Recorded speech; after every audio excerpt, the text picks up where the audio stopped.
she begins to describe the street on which she lives as a ballet. So I guess, let me see if there's a, yeah,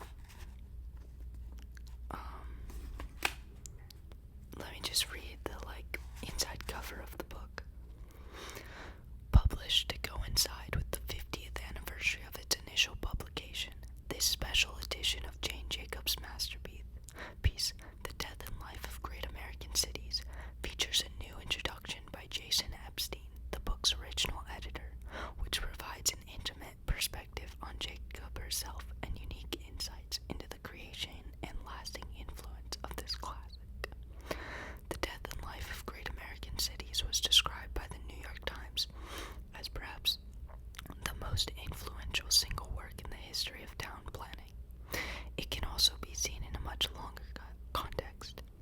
It is first of all a work of literature. The description of street life as a kind of ballet and the bitingly satiric account of traditional planning theory can still be read for pleasure even by those who long ago absorbed and appropriated the book's arguments. Jane Jacobs, an editor and writer on architecture in New York City in the early 60s, argued that urban diversity and vitality were being destroyed by powerful architects and city planners.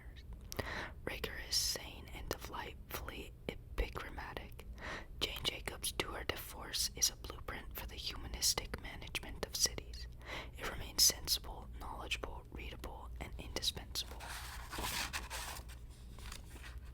So yeah, let's see. I'll just begin reading where my favorite excerpt, which is only a few pages long, and then if I feel like we should continue, I'll just continue after that. I think this takes us through the end of this chapter, so I can maybe start a bit of the next chapter, but we'll see. Under the seeming disorder of the old city, wherever the old city is working successfully, is a marvelous order for maintaining the safety of the streets and the freedom of the city. It is a complex order. Its essence is intricacy of sidewalk use, bringing with it a constant succession of eyes.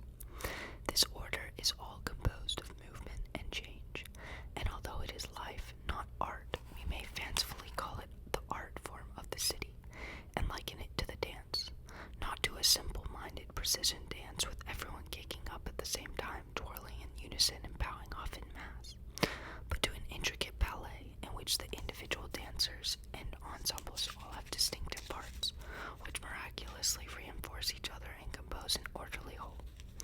The ballet of the good city sidewalk never repeats itself from place to place, and in any one place is always replete with new improvisations. The strides of Hudson Street, where I live, is each day the scene of an intricate sidewalk ballet. I make my own first interest into it a little after 8, when I put out the garbage can, surely a prosaic occupation, but I enjoy my part, my little clang, as the droves of junior high school students walk by the center of the stage, dropping candy wrappers. How do they eat so much candy so early in the morning? While I sweep up the wrappers, I watch the other rituals of the morning. Mr. Halpert unlocking the laundry sand cart from its mooring to a cellar door, Joe Cornaccia's son-in-law stacking out the empty crates from the delicatessen, the barber bringing out his sidewalk folding chair, Mr. Goldstein arranging the coils of wire which proclaim the hardware stores open, the wife of the tenement superintendent depositing her clunky 3-year-old with a toy mandolin on the stoop, the vantage point from which he is learning the English his mother cannot speak. Now the primary children heading for St. Luke's dribble to the south, the children for St. Veronica's Cross heading to the west, and the children for PS 41 heading toward the east. 2 new entrances are being made from the wings. Well-dressed and even elegant women and men with briefcases emerge from doorways and side streets. Most of these are heading for the bus and subways, but some hover on the cabs, stopping taxis, which have miraculously appeared at the right moment, for the taxis are part of a wider morning ritual. Having dropped passengers from Midtown in the downtown financial district, they are now bringing downtowners up to Midtown. Simultaneously, numbers of women in house dresses have emerged, and as they crisscross with one another, they pause for quick conversations that sound with either laughter or joint indignation. Never, it seems, anything between.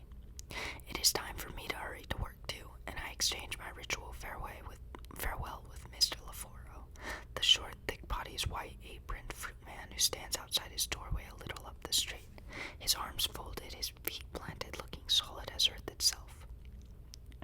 We nod, we each glance quickly up and down the street, then look back to each other and smile. We have done this many a morning for more than 10 years, and we both know what it means. All is well. The heart of the day ballet I seldom see, because part of the nature of it is that working people who live there like me are mostly gone, filling the roles of strangers on other sidewalks. But from days off, I know enough of it to know that it becomes more and more intricate. Longshoremen who are not working that day gather at the White Horse or the Ideal or the International for beer and conversation. The executives and business lunchers from the industries dust to the west throng the Georgian restaurant and the Lion's Head coffee houses. Meat market workers and communication scientists fill the bakery lunchroom. Character dancers come on, a strange old man with strings of old shoes over his shoulders, motor scooter riders with big beards and girlfriends who bounce on the back of the scooters and wear their hair long in front of their faces as well as behind, drunks who follow the advice of the Hat Council and are always turned out in hats, but not hats the council would approve. Mr. Lacey, the locksmith, shuts up his shop for a while and goes to exchange the time of day with Mr. Sloop at the cigar store. Mr. Kuchikian, the tailor, waters the luxuriant jungle of plants in his window, gives them a critical look from the outside, accepts a compliment on them from two passers-by, fingers the leaves on the plane tree in front of our house with a thoughtful gardener's appraisal, and crosses the street for a bite at the Ideal where he can keep an eye on customers and wig-rag across the message that he is coming. The baby carriages come out, and clusters of everyone from toddlers with dolls to teenagers with homework gather at the stoops. When I get home after work, the ballet is reaching its crescendo. This is the time of roller skates and stilts and tricycles and games in the lee of the stoop, with bottle tops and plastic cowboys. This is the time of bundles and packages zigzagging from the drugstore to the fruit stand and back over to the butcher's. This is the time when teenagers all dressed up are pausing to ask if their slips show or their collars look right. This is the time when beautiful girls get out of MGs. This is the time when the fire engines go through. This is the time when anybody you know around Hudson Street will go by. As darkness thickens and Mr. Albert moors the laundry cart to the cellar door again, the ballet goes on under lights, eddying back and forth, but intensifying at the bright spotlight pools of Joe's sidewalk pizza dispensary, the bars, the delicatessen, the restaurant, and the drugstore. The night workers stop now at the delicatessen to pick up salami and a container of milk. Things have settled down for the evening, but the street and its ballet have not come to a stop. I know the deep night ballet and its seasons best from walking long after midnight to tend a baby, and sitting in the dark, seeing the shadows and hearing the sounds of the sidewalk. Mostly it is a sound like infinitely pattering snatches of party conversation, and about 3 in the morning, singing, very good singing. Sometimes there is sharpness and anger, or sad, sad weeping, or a flurry of search for a string of beads broken. One night a young man came roaring along, bellowing terrible language at 2 girls who he had apparently picked up and who were disappointing him. Doors opened, a wary semicircle formed around him, not too close, until the police came. Out came the heads too, along Hudson Street, offering opinion. Drunk, crazy, a wild kid from the suburbs. Deep in the night, I am almost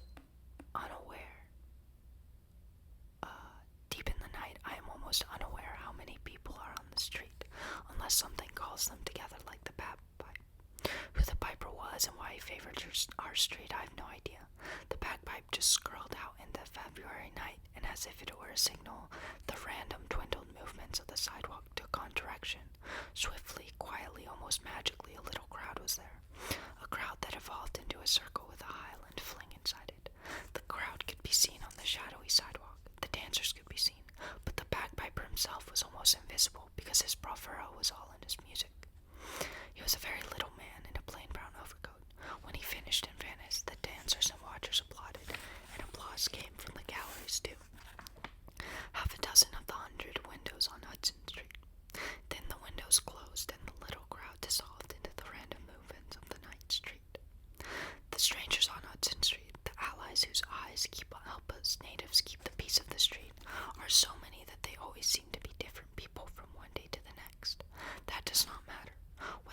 are so many always different people as they seem to me? I do not know.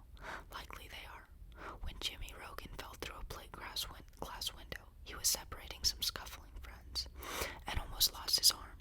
A stranger in an old t-shirt emerged from the ideal bar, swiftly applied an expert tourniquet, and according to the hospital's emergency staff, saved Jimmy's life. Nobody remembered seeing the man before, and no one has seen him since. The hospital was called in this way. A woman sitting on the steps next to the accident ran over to the bus stop, wordlessly snatched the dime from the hand of a stranger who was waiting with his 15-cent fare ready, and raced into the Ideal's phone booth. The stranger reached after her to offer the nickel too. Nobody remembered seeing him before, and no one has seen him since.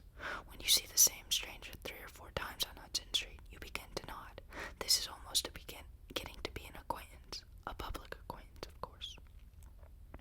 I have made the daily ballet of Hudson Street sound more frenetic than it is, because writing it telescopes it. In real life, it is not